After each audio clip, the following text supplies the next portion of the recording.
रायबरेली में मतदान की शुरुआत हो चुकी है। मतदान तकरीबन सुबह 7 बजे से जारी है।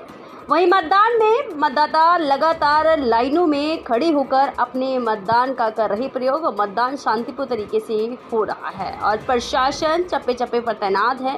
शांतिपूर्ण तरीके से मतदान लगातार जारी है। ये मतदान तकरीबन सुबह 7 बजे से शुरू हो चुका है और इस मतदान में रायबरेली से भाजपा प्रत्याशी दिनेश प्रताप सिंह केंद्रीय विद्यालय में जाकर अपना मतदान किया और कुछ विशेष मुद्दों पर बातचीत की। आइए सुनते हैं। जी, हमारे बूथ पे पहला मतदान हमारे हुआ। क्या मुद्दे रहेंगे इस बार के? हमारे मुद्दे, हमारी सांसद रायबरेली ने हमेशा जिनको जिताया है वो कभी रायबरेली पिछले 5 साल पलट के देखे नहीं हैं और सांसद की अनुपलब्धता, सांसद विहीन था 5 साल रायबरेली। मुख्य मुद्दे ये थे। बाकी जिस तरीके से इस 10 साल में विकास हुआ है उनसे प्रेरित होकर के हम लोगों ने मतदान किया है। क्या नाम है? अंकित सिंह। अंकित जी, वोट पड़ गई? जी, वोट पड़ गई हमारे। मुद्दे रहेंगे इस बार के? हम राष्ट्रीय मुद्दों पर वोट कर रहे हैं। जैसे कि रायबरेली को ठगा गया है, उस ठगी के विरुद्ध में वोट कर रहे हैं। मैं समझता हूं हर किसी को मतदान करना चाहिए। अधिक से अधिक लोकतंत्र की मजबूती के लिए हर नागरिक का कर्तव्य है, धर्म है कि वो अपना मतदान करे। पहले सोनिया गांधी थी, अब उनके बेटे राहुल गांधी यहाँ पे, क्या लग रहा है इम्पैक्ट कर पाएंगे कुछ? और क्या आपको लग रहा है कि भाजपा यहाँ पे इस बार वो जो पिछली बार की जो कसर थी वो पूरी कर पाएगी, जीत हासिल करेगी? मेरे हिसाब से पिछली बार की कसर से कई गुना ज़्यादा रायबरेली की जनता इस बार पूरी कर रही है और मैं समझता हूं कि यह देश मोदी जी के हाथों में सुरक्षित है। देशवासियों की गाढ़ी कमाई का पैसा मोदी जी के हाथों में सुरक्षित है। देश का डेवलपमेंट मोदी जी के हाथों में हो रहा है।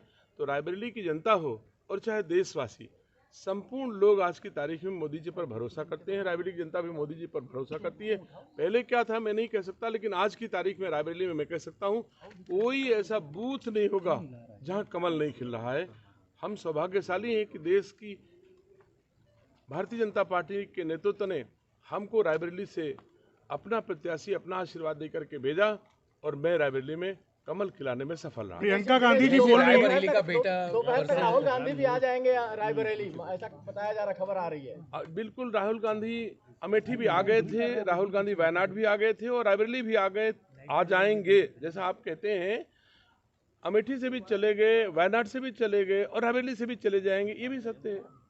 सर, रायबरेली में वायनाड के कुछ पत्थर लगे, माइलस्टोन लगे, उस पर क्या कहना चाहेंगे सर? 2000 किलोमीटर मैंने कोई पत्थर नहीं लगवाया है, जिसने लगाया है वो जाने। फिलहाल यहाँ से लगता है कि 2000 किलोमीटर होगा, मुझे तो आइडिया नहीं। मैंने कभी इस पर सोचा भी नहीं कि रायबरेली से वायनाड कितनी दूरी, क्योंकि मुझे कभी जाना आना नहीं होता और ना कभी ईश्वर करे मुझे वायनाड जाने की जरूरत पड़े। लेकिन देश का हिस्सा है, कोई जरूरत पड़ेगी तो जा भी सकता हूँ। दिनेश जी, मुद्दों की बात करें, मुद्दों की अगर बात करें तो प्रियंका गांधी कह रही हैं कि रायबरेली में कांग्रेस ने बहुत काम किया है, उनके परिवार ने बहुत ज्यादा यहाँ पे दिया है, तो उनको उम्मीद है कि वो यहाँ से सीट निकाल पाएंगे। आप मुझे बताएं, प्रियंका गांधी और राहुल गांधी ने रायबरेली और देश को क्या दिया है? अगर आप कह रहे हो कि उन्होंने बहुत कुछ नहीं, दिया मैं है, नहीं कह रहा हूँ, उन्होंने बोला है। आप भी कह रहे हो, आप कह रहे हो कि मैं उन्होंने उनकी कहा, बात कह रहा हूँ। ठीक बात है, आप यही मान लो उन्होंने कहा है। आप कह रहे हो कि उन्होंने ऐसा कहा है कि प्रियंका गांधी ने रायबरेली को बहुत दिया है। मुझे रायबरेली में एक सुई के नोक के बराबर प्रियंका गांधी, राहुल गांधी की सेवाएं आप बता दीजिए कि ये राहुल गांधी की सेवाएं हैं। और मैं कहता हूं मोदी जी और दिनेश सिंह की सेवाएं, एक गांव नहीं बचा जिसमें अगर मेरी सेवा का निशान 988 इस जनपद में गांव हैं, एक भी गांव में मेरी सेवा के निशान न हो तो हम राजनीति से संन्यास ले लेंगे। अगर और प्रियंका गांधी कहती हैं मैंने काम किया है, मैं पूछता हूं कभी भी काम किया तो अपने काम के नाम पर वोट क्यों नहीं मांगती हैं? आप तो कभी कहेंगी मेरी नाक दादी से मिलती है इसलिए मुझे वोट मिल जाए, कह देंगी कि साहब हमारे पिताजी के नाम पर वोट दे दो, कह देंगी कि हमारी दादी के नाम पर वोट दे दो। मैं पूछ रहा हूँ दादा के नाम पर क्यों नहीं वोट मांग लेते? रायबरेली के सांसद फिरोज खान थे, उनके नाम पर क्यों नहीं वोट मांग लेते? वो तो आपके सगे दादा हैं, एक भी कोई अंतर नहीं है। आज तक राहुल गांधी, प्रियंका गांधी ने रायबरेली आकर के रायबरेली के पहले सांसद कभी फिरोज गांधी का नाम लिया? आप मीडिया के लोग साक्षी हो, क्यों नहीं नाम लिया? तो जो आदमी इतना स्वार्थी हो जाए कि जिसके नाम से वोट ना मिले तो अपने दादा को छोड़ दे, तो रायबरेली मानती है। जिसने अपने दादा को दादा नहीं माना तो रायबरेली को कब मानेंगे?